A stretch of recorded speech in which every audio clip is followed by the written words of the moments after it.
Good morning. This is dinner. Is it real? Oh, you used to have the microphone. Yeah. Get into the swing of things. Good morning, everyone. Thank you for coming today. Today I have the pleasure of introducing to the Erie community Professor Stephen Hazlitt of Massey University.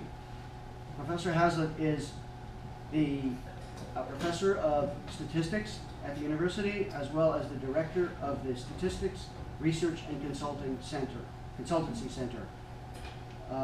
He is a fellow of the Royal Statistical Society in the United Kingdom, as well as a chartered statistician in that country. Today's talk is going to be explaining to us some of the techniques he's used, small area estimation. One of those techniques is currently used by the World Bank for estimating, providing local estimates of poverty, and they have developed a software called POVmap. I first met Steve in Nepal in 2006 when he was working for the on contract for the World Food Program, and he has done a series of studies extending the use of small area estimation techniques to measures of undernourishment, whether or not a family's consumption of food results in their having sufficient kilocalories to meet the minimum dietary energy requirements or not, as well as applying that to measures of childhood malnutrition, to stunting, to wasting, and to underweight. Stunting is the measure of height over age and represents chronic malnutrition, a measure of chronic malnutrition. Wasting, height over weight, and represents acute malnutrition. And underweight is weight over age and is the Millennium Development Goal measure for hunger. So with that brief introduction, I'm going to turn the microphone over to Professor Hazlitt.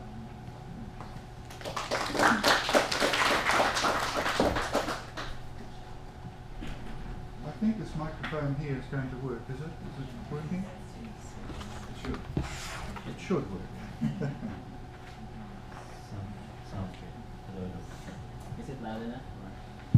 Yeah.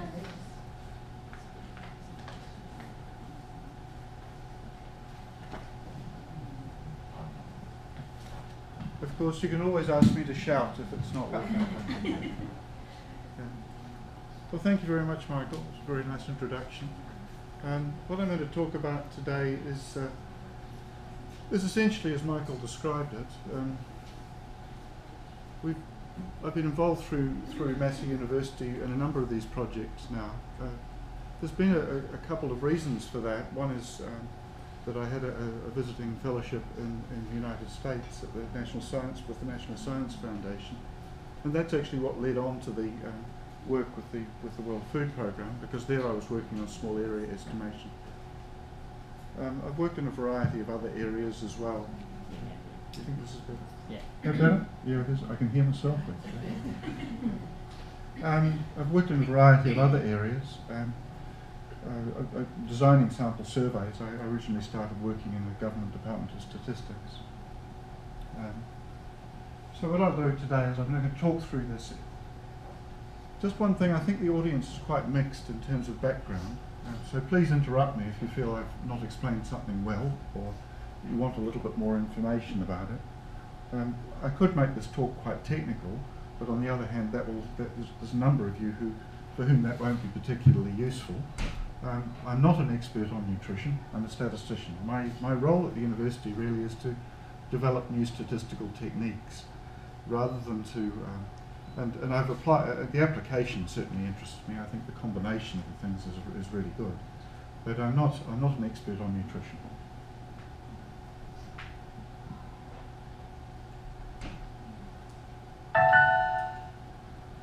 All right, so what I'm going to talk about today, this is pretty much the abstract that was circulated, I think, is what we're looking at is efficient targeting of aid or targeting of social programs. And the basic idea is that there's far more information in the data that's being collected than is generally used.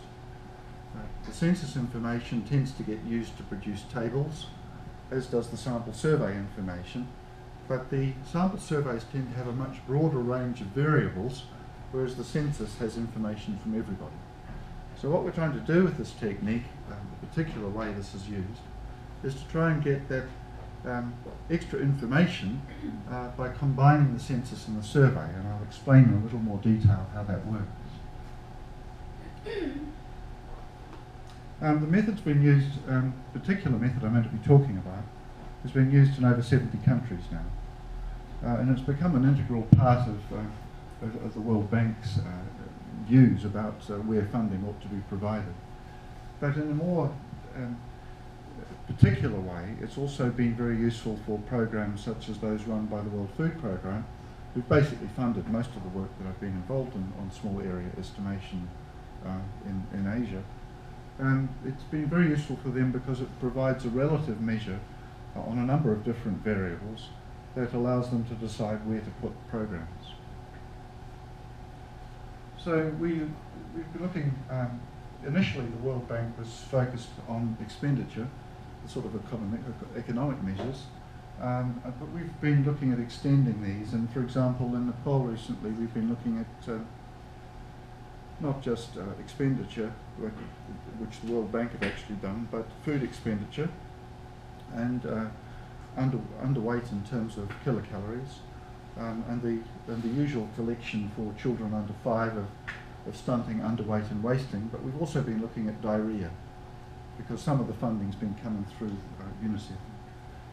What's interesting is that the patterns are not the same for these different variables. Nepal's a particularly clear example of that. I'll talk more about that shortly. Now when I look around the room, I have a suspicion that I can slip over the slide pretty quickly, and I will.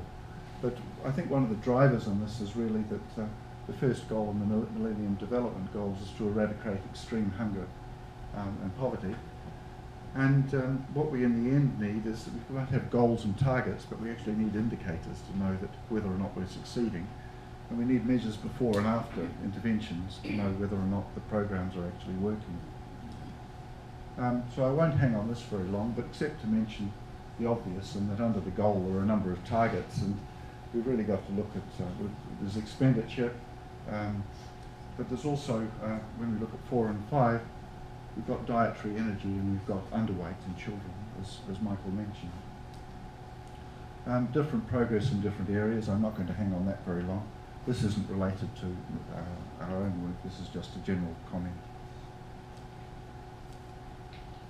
If we're looking at a food poverty line, we're actually looking at food requirements in terms of kilocalories per day, but in practice this usually comes from surveys that are collected with expenditure data. So for example, for food poverty in Nepal, we're looking at this in terms of expenditure on food. Usually it's done by looking at a basket of typical food items, and this is an important issue, because if you want to try and measure undernourishment for people who are near the poverty line, you've got to be careful about how you choose the food basket. You don't want to be including in the food basket items that they're never going to eat. So it's a very difficult problem. It links up to problems with consumer price indices in different countries, and just what is and what isn't included in the basket of goods. And for CPI, there's often a lot of care taken to make sure that nobody knows what's in the basket, because what happens otherwise, particularly, well, New Zealand's a good example, is if the supermarkets selling food know what's in the basket of goods, they'll keep those prices low while putting the other ones up. So it's often a case of being careful about what you put into the food basket, but also not necessarily telling everybody else what's in there, to the extent that prices can be manipulated. But you do need to be careful about this, because, as I say, it's even more difficult when you start looking at consumer price indices that go outside things like food. I mean, do you include cars or don't you? The poor don't have cars. So is this a reasonable item to have in a basket of goods that's trying to measure a poverty line? These are quite important things. So we look at kilocalories from the basket. So this means that if you're going to do a study on kilocalories, there needs to have been a decision made about what foods are actually going to go into the kilocalorie measurement. And the cost of a suitably scaled basket, recognising that not the same amounts of everything are going to be eaten. And then we look at the cash required for a person to be able to eat enough. Now, I try generally to stay out of these discussions. What I'd actually like is, if I'm going to do this analysis, what I very much prefer is to write somebody to arrive at a data set that has got kilocalories estimates already in it. And the reason for that is I don't actually think I know enough about this to do this well. Certainly not on my own. With income and expenditure data, it generally comes from household income and expenditure surveys. And of course the reason this is, sometimes when I'm giving talks to statisticians, they say to me, well, why don't people measure this in the census? And if anyone who's ever looked at the questionnaire for a household income and expenditure survey, it becomes immediately apparent. You know, census forms tend to be one page per household if they can be managed. The income, trying to find out what people's income and expenditure are, it's a considerably larger task. You know, 20 or 30 pages is not unusual. So it simply is an impossibility for censuses. So that's the reason these techniques initially developed. So we've got to decide whether to use income and expenditure. This is usually decided by somebody who's not me. Most usually I found we've been using expenditure. And then there's the question of whether we look at per capita or per adult equivalent, and this is particularly important when we're looking at kilocalories. Usually we've used per adult equivalent in an attempt to sort of try and allow for the fact that small children don't eat as much as adults. But the problem with kilocalories is that it's kind of an average measure of what's required. It very much depends on what sort of work people are doing. So it's what we're trying to do, nevertheless, although we're looking at small areas, we're trying to measure what's happening on average. We're not trying to measure what's happening for particular people or particular households. And that's a very important point about this whole method. In the end, it gives estimates that might cover an area of, say, 15,000 households, but it doesn't give you estimates that are good for each household. So if you want to target below that level, you've really got to have some additional information that you go to areas and collect, or you make use of because it's been collected for other purposes. In Cambodia, for example, there's a program called ID Poor, which actually goes into every village in Vietnam and gets administrative data on which are the poor households. Now the benefit of that is that what that allows people to do is if a particular area is chosen in total for the 15,000 households, there's information on which households to go to within that area. But that's not an aim of this technique itself. This technique's to provide maps usually, although as a statistician I much prefer to see it as providing estimates and standard errors, because the accuracy isn't plotted on the maps. For economic poverty, we've got the poverty line in total is the food poverty line plus the non-food expenditure of people who are near the poverty line, working on the basis that people who are near the poverty line won't spend money on non-food items unless they're obliged to. First equation. All right, I'm just looking for people who are nodding off already with the thought of looking at an equation. This one is really just a way of measuring whether people are below the poverty line or not. If we take this term out here, all this says really is add up the number of people who are below this poverty line. So is this person below the poverty line or not? If yes, count it as a 1. If not, count it as a 0. So this just adds up the number of people below the poverty line. Come back to that in a minute. And this just divides by the total number of people. So this is a measure of the proportion of people who are below the poverty line. I think this formula has become quite popular because the other thing you can do with it, it formulates everything in one formula, but the other thing you can do with it is if you forget about this alpha for a minute, by setting it to 1, then what happens is what we're doing is for the people who are below the poverty line, we're measuring how far below the poverty line they are. And in a sense, if you do that and add it up, are they below the poverty line? If so, add up how much below. It provides a measure of resources that would be required to bring everybody up to the poverty line. So that's a very nice measure. Sometimes people are concerned about the people who are most in poverty, so having got a formula together, what they do is put a 2 in here instead of a 1, and what that means is it puts a lot more emphasis on the people who are well below the poverty line. So the formula is not important in itself. The important thing is that it's able to measure both the number of people, or the proportion of people who are below a set poverty line, and also the resources that might be required to bring them up to the level that's been set. So poverty incidence is the proportion below the poverty line. Are there any epidemiologists here? All right. Because if there are, they usually say, but that isn't incidence, it's prevalence. Right. So prevalence is actually the number of people, incidence is the number of times it happens. I don't know why it's been called poverty incidence, it's actually poverty prevalence. But having established this terminology, well, let's stick with it for the moment. This becomes important when we start looking at things like diarrhea, because there's a big difference in children between diarrhea incidence and diarrhea prevalence in a given period. If you're looking at incidence, it's the number of times the child has had diarrhea in the last month or the last 2 weeks or whatever the period is. If you're looking at prevalence, you're only interested in have they or have they not had a diarrhea episode in a period. So in that case, it can make quite a difference. But I think with this sort of measure here, people tend to stay below the poverty line or above it over a period, and it's perhaps not quite so important. So poverty gap is the average amount below the poverty line, and as I said, when you add it up, it's a measure of resources. And poverty severity gives more weight to the very poor. Now, these measures were initially applied to the entirety of the expenditure, but we can apply it to food only, and that's what we've been doing recently in the following. The paper is actually, for anyone interested, is written by Foster, Greer and Thornby, I think in Econometrica. It's quite an old paper now, so this measure's been used a lot.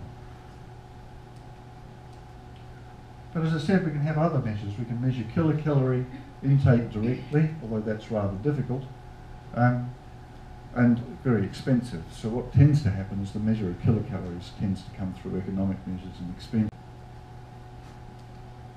So how do we do it? Well, we start off combining survey and census data. Jeff Jones, who I work with, describes this as the big green blob. And what's in this blob? Well, first of all, we've got the survey data. Now, what are Y and X? Well, X is all those things about urban and female household heads, the things that are in both the survey and the census. And Y is the thing that we're interested in. It might be log food expenditure, it might be height for age, or weight for age, or weight for height. They're things that are not collected in these things here.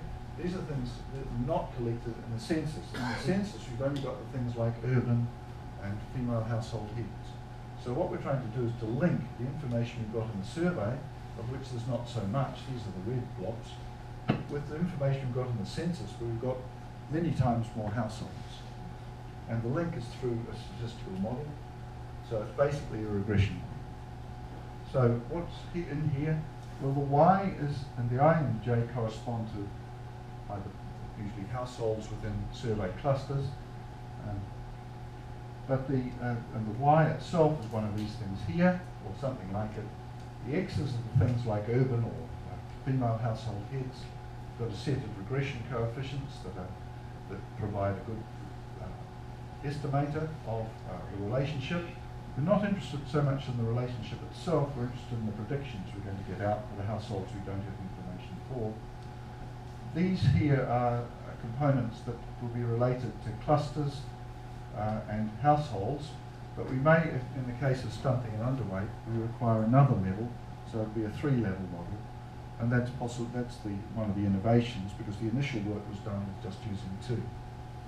There's also a whole lot of discussion I could have about variance components and how critical they are, but the most important thing is that if we've got variation at this end, it doesn't matter much. So that when I talked earlier about the variation of children within household, because there's a lot of children in the census, that matters more than variation at household or variation at cluster level, because there are fewer of those.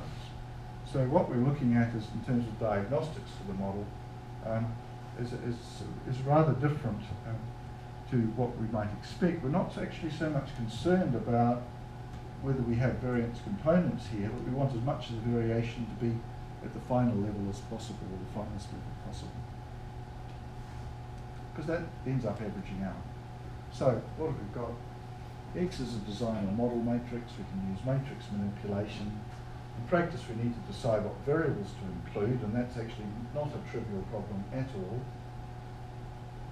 These, from the World Bank methodology, these variables, with some exceptions, which have to do with averages within areas and may involve GIS variables as well, they need to be in both the survey and the census. And here's some examples.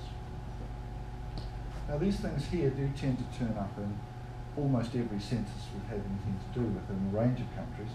You know, household sizes, we can work out for a household percentage of children in various age ranges, the percentage of adult men, ethnic groups, religion, whether family members are abroad, household head female, and education levels, particularly education level of mothers matters a great deal for stunting and underweight and turns up very regularly.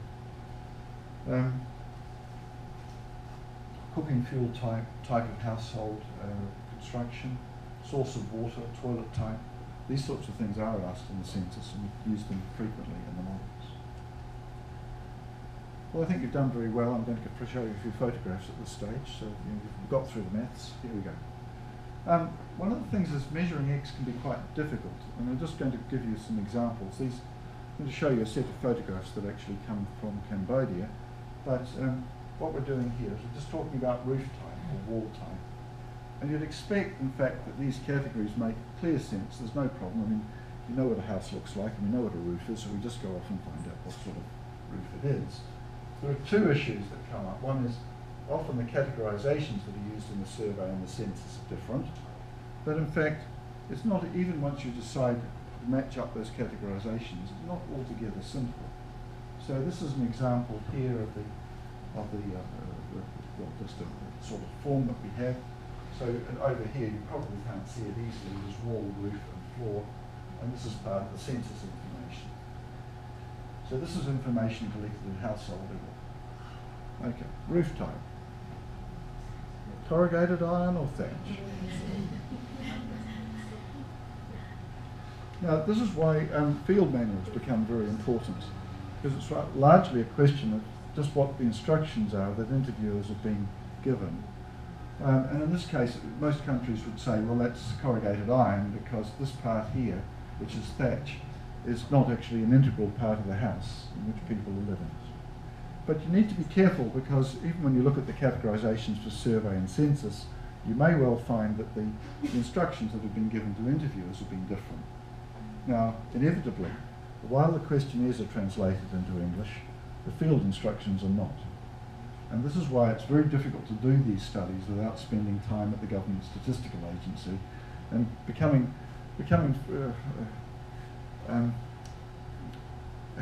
quite a long exchange of information and views, and basically starting to live there long enough. Because what happens otherwise is you start making mistakes. So let's flip through the next one. Now this is here for a slightly different reason. This is a household that's got a concrete. We've got concrete construction for walls and corrugated iron for roofs, and you might think that means a good house. But the problem with this house is, at the time I was going around, these photographs are mostly around Siem Reap. The temperature was well over 40 degrees. So the problem with this house is, without some form of air conditioning, while its construction materials seem to be good, the actual pleasure of living in the house may be small. This one's a bit unusual because it's got concrete walls and a thatch roof, but at least it's reasonably easy to categorise. The only thing to watch is that this area out the back here has got corrugated iron on. So it's kind of the opposite of the first house you saw. What would you classify the walls as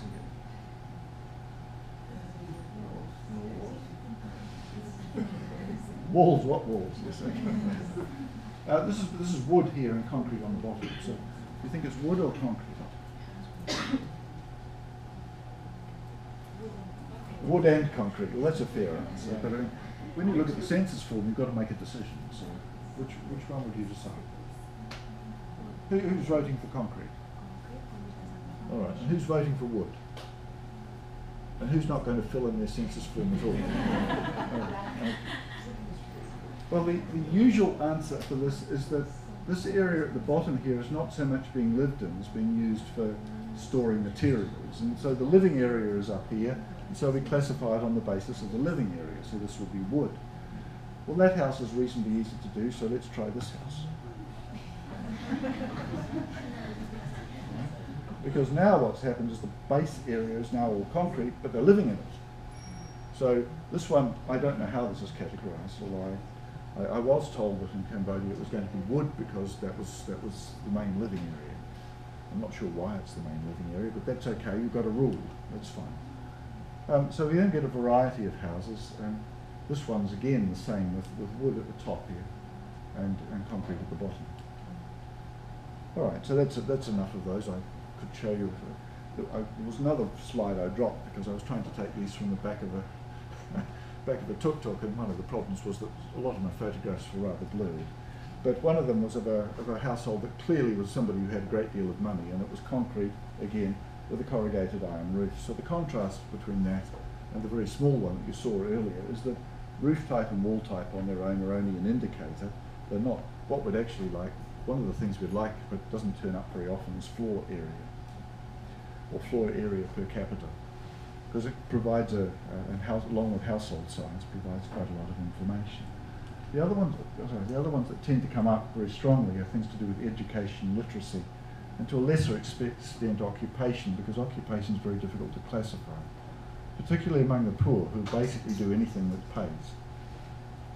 Not quite, but nearly. So they tend to have multiple jobs, tend to have seasonal jobs, and it's very difficult to match between survey and census where the census is done on a particular night, and the survey may run over a 3 or 6 month period.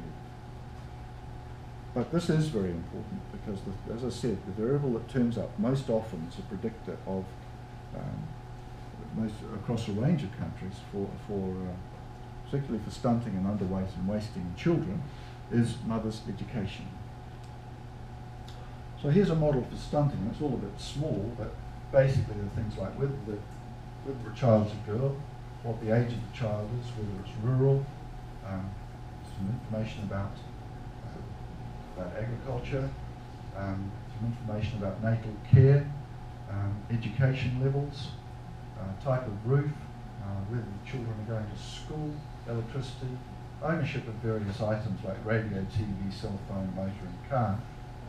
I mean, obviously if a house has a car, it's very unlikely to have a problem with food coming in, but it may still have stunting in the children, as I said, with issues like diarrhea.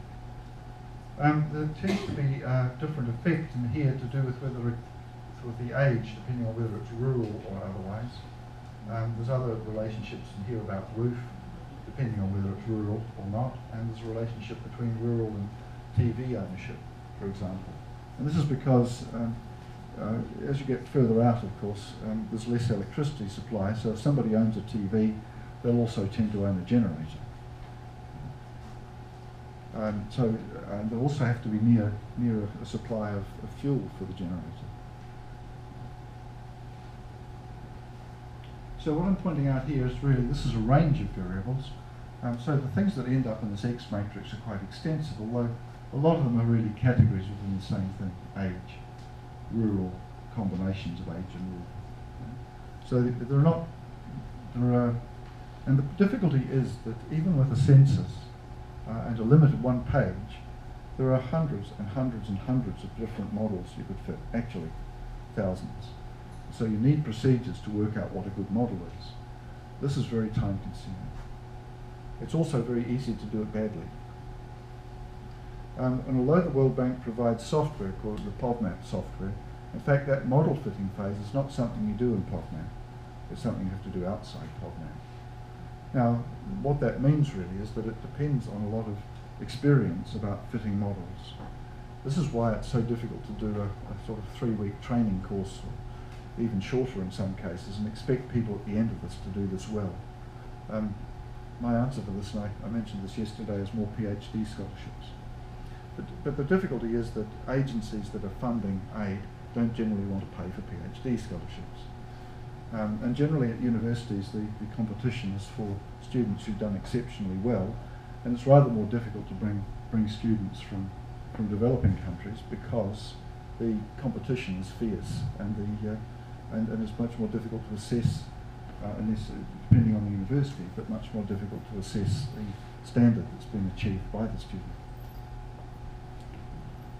These are just an example of, we tend to do these for the feasibility phase, and one of the important things here is there's a wide range of possible data sources. This is an example for Pakistan, where we've done a feasibility study. The interesting thing about this is it doesn't have a census, but it does have something called the Benazir Income Support Program, which actually provides information for every household. Not as extensive as a census, but it's a starting point. So it may be possible there to make use of that. WFP's also done a more recent survey, which has got something like 30,000 households in. So it may be possible there to use techniques that don't involve using a census. I quite like these sorts of ones. Sometimes if the data sources are clear, what we're going to do is relatively straightforward. But in the case of Pakistan, despite the feasibility study, there's quite a lot of research to be done. Like you, I suspect, I'm under usual pressure by the university to publish papers. I do have the benefit, though, of being slightly older, and so I'm not so worried about publishing papers. I can't think what the university is going to do except tell me to go away. And at some point this doesn't matter to me. So the thing is that I've got the benefit of being able to do a range of things and not necessarily have to focus on papers. But it's very nice to talk to a group that actually has a research interest as well as an interest in the outcome and the results of these sorts of studies. So in Pakistan, as I said, there's this census equivalent, and there's a set of surveys that we've tended to focus on, and there's this new survey that's just been done. In Nepal, what we've got is we've got surveys, we've got a census, and we've got a group of variables of interest, and I've mentioned those. How are we going on time? Time. Sorry, I'm sort of aware that that clock says nearly 11:30. So. Just a quick one on matching. This is for the census. This is for the demographic and health survey. This is about main source of drinking water. This is the point I was making earlier. The categories used are not the same, so we have to find some way of linking them up. This is actually the linkage that was tried first of all. So in category 1 here, tap and pipe, we've basically got piped in dwelling, piped into yard and plant, and public tap and standpipe. But in matching these up, that's a starting point. Having done that, we have to check that the survey and the census averages are similar to one another, and that involves some hypothesis testing generally.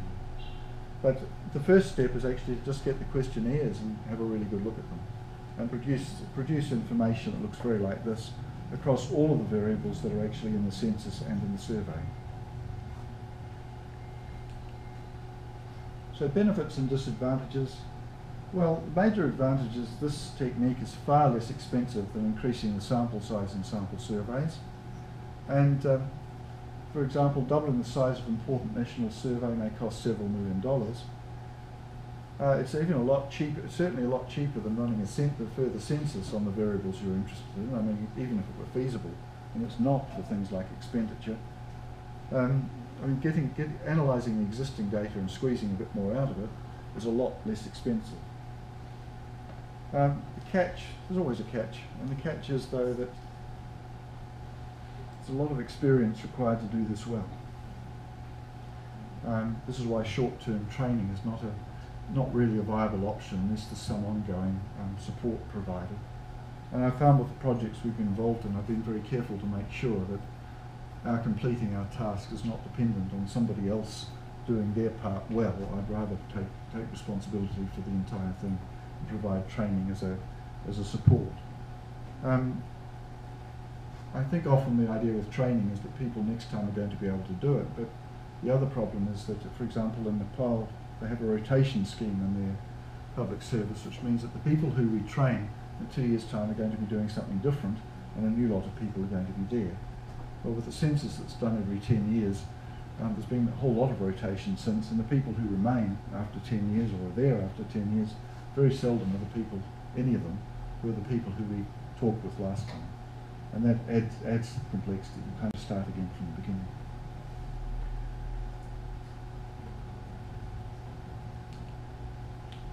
Benefits, cost. The other one is that estimates can be produced even after the survey's been designed and run. This is an exercise you do with data that's been produced.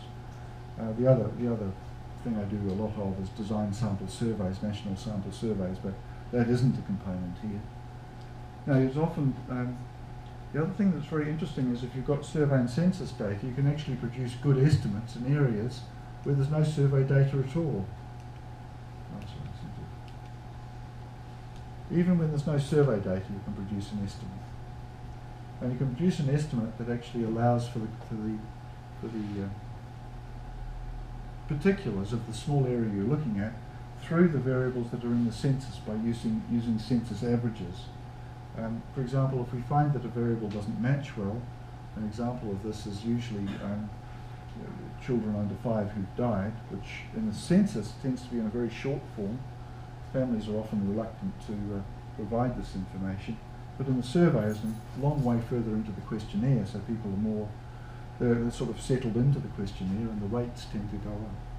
So if that happens, we can still use the census information as an explanatory variable in aggregate form, and this aggregation is what allows us to get good estimates even when there's no survey data.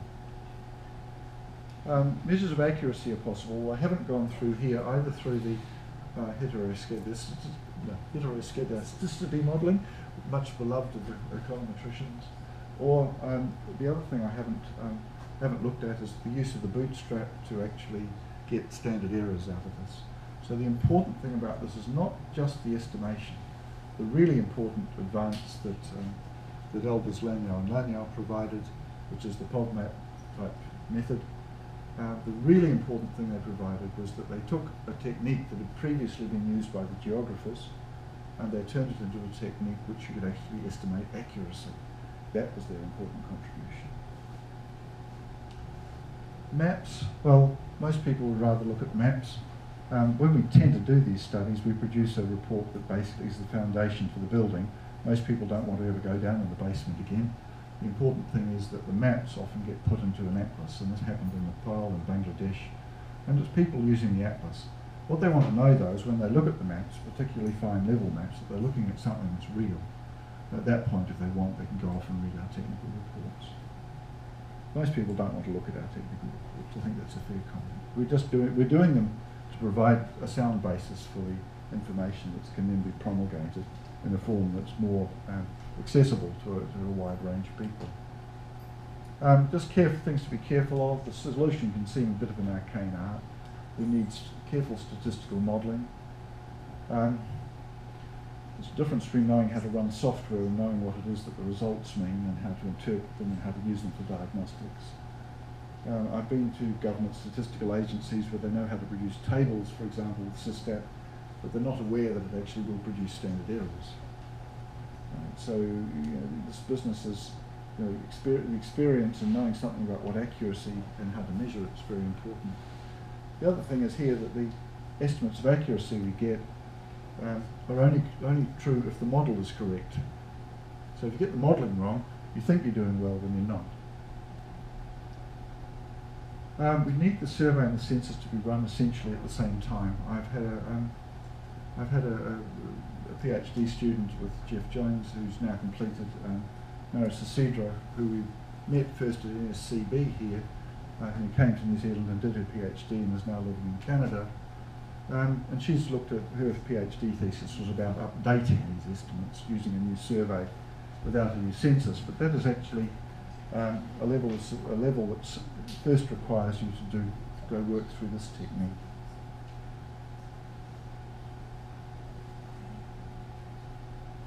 So we need them to be run at the same time, because if they start getting too far apart, it's very hard to know what period the estimates apply for. So what do we need? We need local knowledge, we need funding, we need computer equipment, software. Critically, we need data access and official sanction to use the data, particularly if you're using unit record data. We need cleaned and matched data. I had a conversation this morning about cleaning data, how often this is most of a large part of any project. There's no exception here. And one of the reasons is we're trying to use the data for a purpose that it was not originally intended for, and there are issues that come up with it that are not important for producing the tables that are usually produced. We need statistical modelling and programming expertise. We need GIS mapping. I don't actually do GIS mapping. If I had time, I'd like to learn. But generally what happens is that for the World Food Programme, for example, when we worked for the World Bank, that was something that they did at the end from the tables of data that we've produced.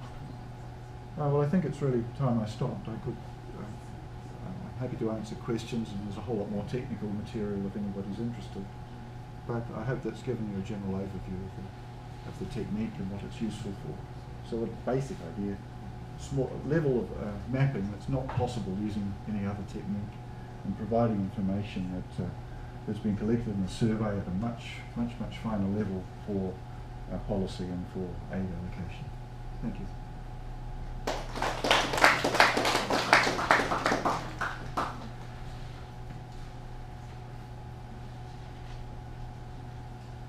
there any questions?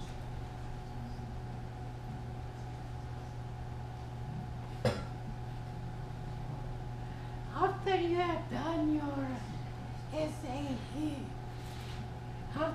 done your SAE, how do you know that it works? Okay. This, of course, is a very good question. At the initial stage, it's a lot of diagnostics within the model, and as I said, when you end up with the maps, if you don't end up with areas that are close to one another and that are similar, then there's grounds for concern. But in fact, validation is a very important part of it. What we try to do with these is to produce the maps, and before it goes to publication, what we'd like to do is to get a group of people who are involved to basically say what they don't like about the maps, particularly areas where they feel that the estimates are not right. And then what we hope to do is to send people there to check. A couple of examples of that.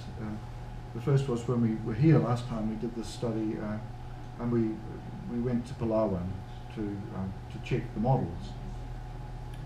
And what happened there was a group of people across the whole of Palawan who were working in poverty-related areas came together, and we sat down in a room. We didn't tell them our results. We asked them to take the areas and to rank them in order from least to worst, or worst to least. It didn't matter much. So they ranked them, and they did that in groups of 3 or 4, and then they all sat together and decided on a common view, and that took half a day. And then we produced our estimates and ranked them. And generally, the rankings were actually very similar, except for one area. And the interesting thing about that area was when we said, well, what we're measuring is expenditure, and they said, oh yeah, well, on that basis, this area is not poor. But the important thing about that area, and the reason they viewed it as poor, was malaria was a big problem, and nobody in their right mind wanted to spend a lot of time there. At least that's as they saw it.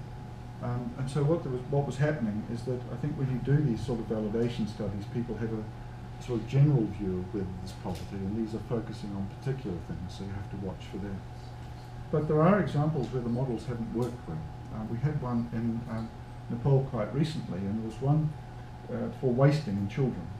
Okay, so we got the general pattern, but there was also an area in the mountains which seemed to have very much higher wasting than expected. It was quite isolated in the sense that the areas around it had much lower wasting. A current PhD student who's working on diagnostics for these models, so we searched through. One of the variables that explained this was that there was a classification of the roof type. The roof types have been classified as in this area as other. All the ilaka around it had about 60% straw roofs. The odd thing is that other had about 60%, which made me suspicious. The other interesting thing was that the code for other was 7, and the code for straw was 1. And I suspected that what had happened is somebody had written this, which had been interpreted as 7, but may well have been a 1 with a tail on it. So that was the suspicion. We looked up some other sources of information, again which came from CBS, that were available at the very fine level, and it appeared impossible when you looked at the district taken overall that this particular part of it had high roof types that were other. It just wasn't possible because the numbers wouldn't add up.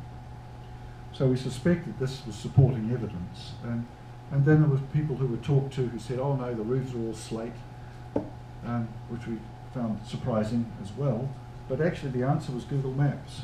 So it wasn't education, which is very difficult to see on Google Maps, but Mona, who was the GIS person at WFP, went on Google Maps and we Google Earth, and we looked down and we find it down to the villages, looking down on them, we could see that most of the roofs in this area were actually thatch. So what we're able to do is to find variables that don't fit properly within particular areas. So the diagnostics are getting much better for these models. But nevertheless, I think field verification is absolutely essential.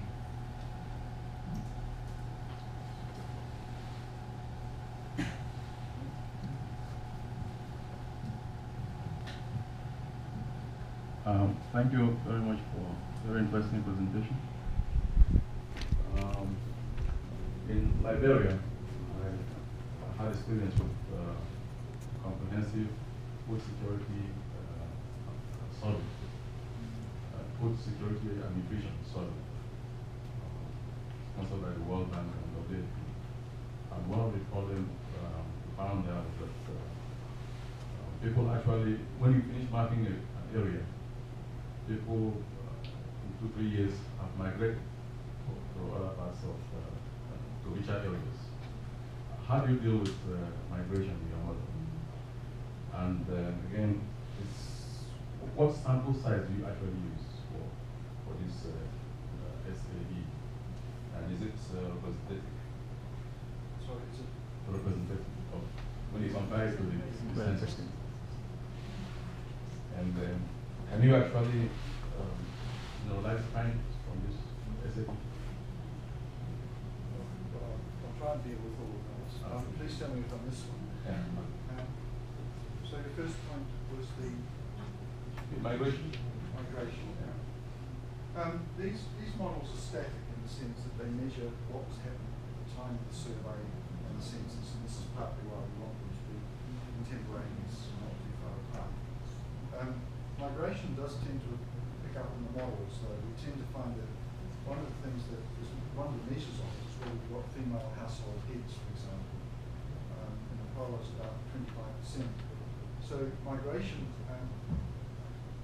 is having an effect, and what we've noticed actually over time is that initially having a female household head was a sign of household in poverty, and now it becomes a sign with people working overseas, that often money's being remitted back to their household, and what we're getting is that it turns out now to be much more a sign of the household not in poverty. So I think things change with happiness. I mean, one of the things that has not so much concern for me, but I mean, the things if you have a target that's actually very precise, if you're targeting one area, why doesn't everybody just move into it to get the resources? No, there's no reason why they wouldn't, apart from their land that they might own in another area. So I think that's why we need to repeat this exercise, and why there's been so much pressure to produce something that will update these estimates, even when between the censuses, which are usually 10 years apart. But migration, yes, it only occurs in statics. We're not trying to produce a dynamic model that will tell you what happens next year or the year after. And that's why we prefer to use this technique, things like stunting, which won't change rapidly, although migration may have an effect. Diarrhea is a new possibility, but the difficulty with diarrhea is it may change from year to year, but it's seasonal. So the next question was, how big is the survey need to be? Well, we very much prefer a large survey. There's really two sources of error in this. One is how accurately you measure the coefficients, the betas, in the regression model. And of course the size of the survey will affect that.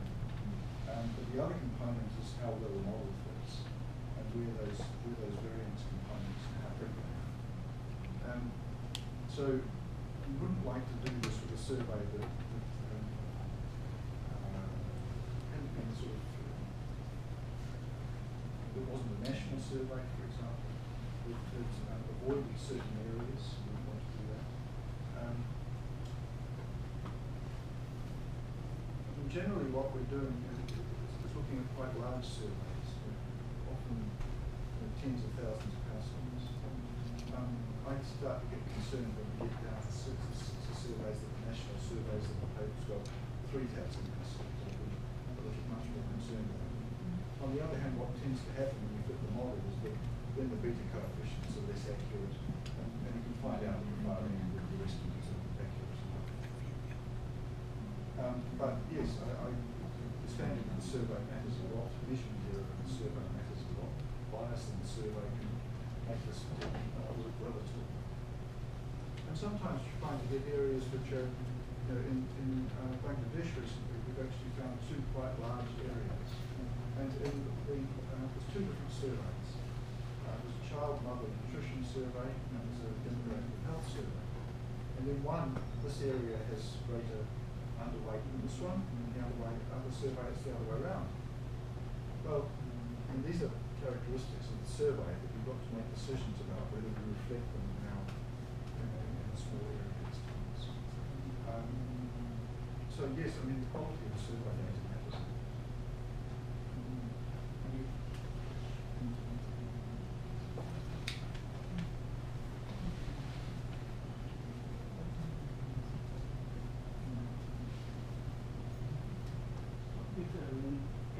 No other questions at this time. Professor Haslett's going to be here until Thursday morning, so we'll be available for either individual consultations or discussions or answering some questions. It's on this floor, staying in the office that I'm in. So I think I have just one more question. Okay, sure. The sampling method, what kind of sampling method do you use? Well, we don't design the samples. Oh, So so we're yes. but I mean, usually they're stratified cluster surveys. Yes. Because they're households. And generally we use household data.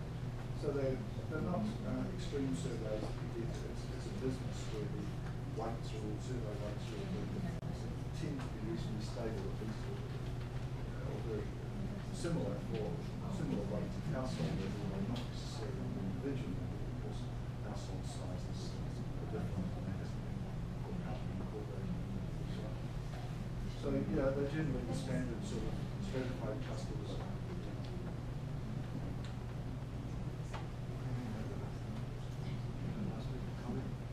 Yeah, let me try comparing it with the results of, meaning the performance of the models, comparing it with the results of observed in terms of mapping.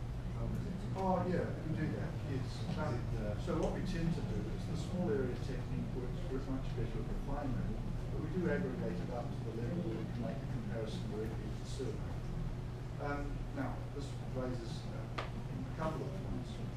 Where we find there are differences, it can be due to two things. It can be due to differences between the survey and the census, or it can be due to poor modelling. An example of differences between survey and census is household size. In the census, it's whose home what census made. In many surveys, it's who usually lives in the household. So the numbers tend to be slightly different. So if we use one, then all the averages tend to be slightly different. So this can produce a certain amount of bias in this model. But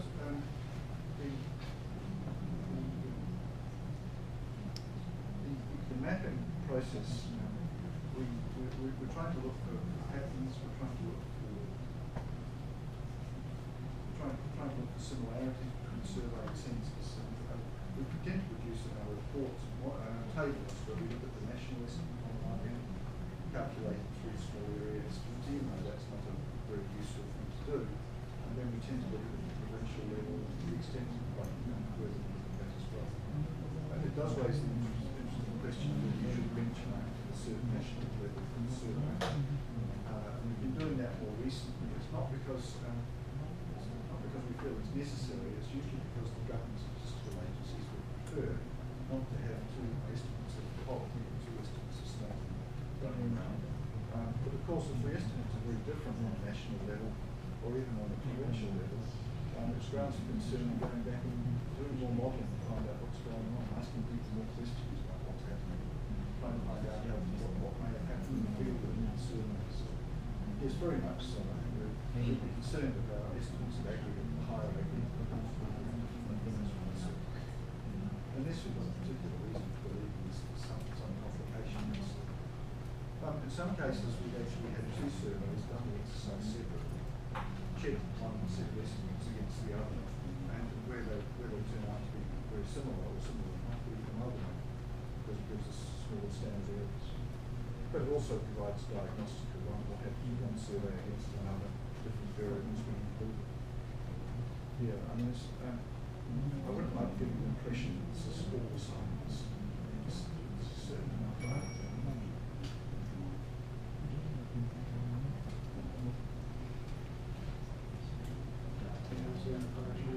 Thank you very much.